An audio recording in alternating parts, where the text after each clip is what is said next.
Sometimes my nib will write smooth and then scratchy, all in the same sentence. Why? Good question. Okay, so your fountain pen is made of two tines that come together, unless you have some other configuration, but usually it's two nib tines with the tipping that has to match together. Usually what happens if you have a fountain pen and you're writing with it and it's feeling scratchy sometimes, it's usually because those two tines that are coming together are not properly aligned. So when you're touching it down to the paper, it's going to feel smooth in one direction, and then when you go in the other direction, it's going to feel scratchy, because one of those tines is down a little bit further than the other, or maybe it's a little bit out of whack or something like that, and it's catching a little bit only when you go in certain directions. And there's probably a pattern to it. Maybe you can feel it. Maybe if you're like really intentional about it, you're like, oh yeah, it's always when I like hook around from like a right to left. That's when I'm feeling it. That's probably because your right tine is dropped a little bit and the edge is kind of just catching a little bit. If you're pressing down and holding at a certain angle, there's a lot of different things that could happen. It could be the tine's misaligned. It could be you're rotating the pen in your hand. It could be there's some kind of bent or damaged stuff. It could be maybe when the nib was ground, maybe it wasn't smoothed out on the underside of that nib just a little bit, and there's just a little bit of a catch there. So when you press down with a little bit of writing pressure, it digs in just a tad, which you only do maybe when you're at the beginning of a page, not at the end of a page. So there could be a lot of like finer points here, but basically everything that's when a nib is properly tuned and smooth and stuff like that, it really shouldn't catch like that with normal writing, unless you're doing something just crazy with your writing. So that is probably something that's going on. It's probably just something that's a little bit off, and that there might be something going on. Usually it's a simple misalignment. And what you can do is you can grab a loupe if you have one handy. We sell them almost for this exact reason. It's not that we like teach people how to do like hardcore nib, grinding and retipping and stuff like that. But you get a loupe like this, or you can use a magnifying glass. Really, any kind of magnifier that you have can work really well. And you grab your fountain pen. I'm going to grab this Opus 88 that I have right here. And you take your pen, you look at it kind of like you're going to, stab yourself in the eye, but don't do that. Hold the loupe right up to your eye, and then kind of bring it into focus. Use your hands to kind of stabilize it there a little bit, and then you can look right at the tip, and I can see this one looks awesome. But you can look right at it, and you'll be looking right at the end of the tip. And if you look at it and the two are very much aligned with each other, it's going to look really nice like that. But if it looks like that, then one of them is out of alignment. And you can actually just take, and you can just, especially if it's a steel nib, you can just take your thumbnail and just kind of bend it up, the one that's low, bend it up a little bit, bend it a little bit past where it needs to go. Only do this on a pen that you feel comfortable with, obviously. And if you feel like you're going to screw anything up, like everything you're doing here is at your own risk. So make sure that you're not doing anything that's going to void a warranty and all that kind of stuff. But if it's out of alignment a little bit and you just want to try tweaking it a tad, if you completely ruin it, then the manufacturer is going to be like, you ganked this thing up. That's not cool. We'll fix it, but we're going to charge you. So just be aware that whatever you do, just be cautious.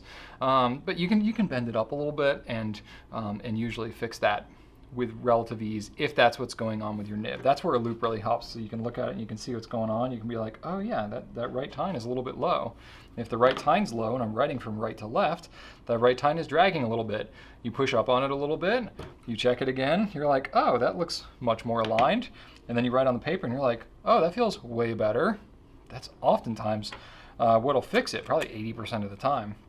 Now, sometimes if there's something a little bit crazier going on, you can get a little bentness, a little damage. Somebody borrows your pen and they really mash the thing and it gets kind of mangled looking. That gets a little bit tougher because then you're into like nib repair, which I'm not going to get into here. But you can do some of that stuff.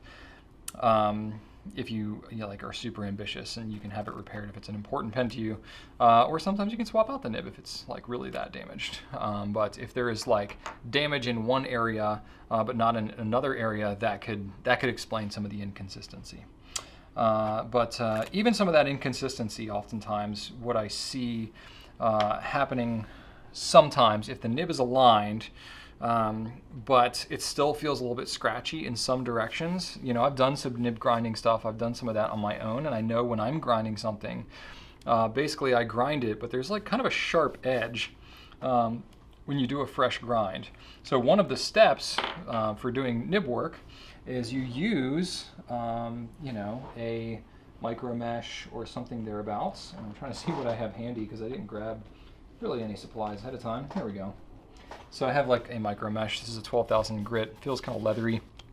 And when you do a fresh grind, and this may have happened from the factory, one of the steps is you just kind of lift up one of the tines a little bit, and you just take a little bit of, you know, whatever grit of paper you're accustomed to.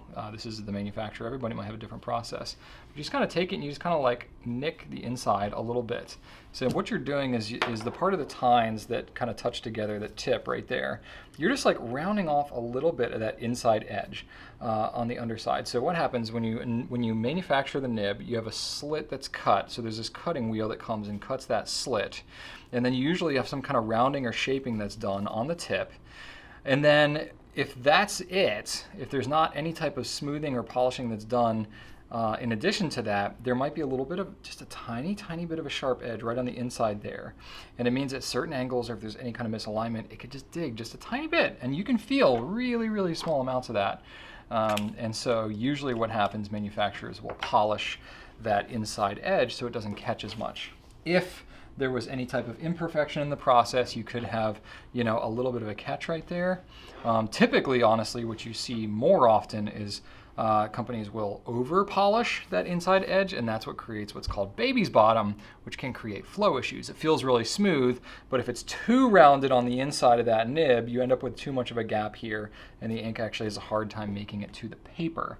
That's an overcorrection done to that. But with what you're talking about here, feeling scratchy, sometimes that little inside edge could be an issue. So this is a little more advanced of a technique of doing it, but if you have something like a micro mesh and you feel like it's perfectly aligned, I know there's probably a little, just needs to be taken off that little edge a little bit. You can lift up a tine on one side and then kind of like take that micro mesh and just kind of smooth it out like 2 or 3 times, just very slight. Lift up the other tine, do the same thing the other direction, and then you can write, and that might be okay. Or if you're not comfortable lifting tines and doing all that kind of stuff, you can just try smoothing out a little bit on the micro mesh itself. You can just take it and do some kind of, rounding pattern. You kind of move it back and forth a little bit, kind of all around like this as you're going back and forth gently, and that can help do it. Now, obviously, when you're smoothing out nibs and doing all that kind of stuff, you're getting outside of where the manufacturer really wants you to be. So you might be voiding warranty at that point. So it would be kind of a last resort if you know you're past your return window or you're past your warranty period, or it's a pen that you're like, whatever, it's a $20 pen and I'm not going to go through all the trouble returning it and stuff like that. I'm just going to mess around and try fixing it myself. You can do that. And that's basically how you do it. So that could be it.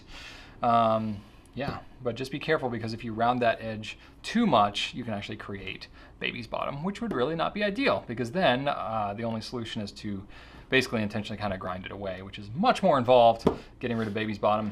And I'm not going to get into that today because that's not the question that you asked.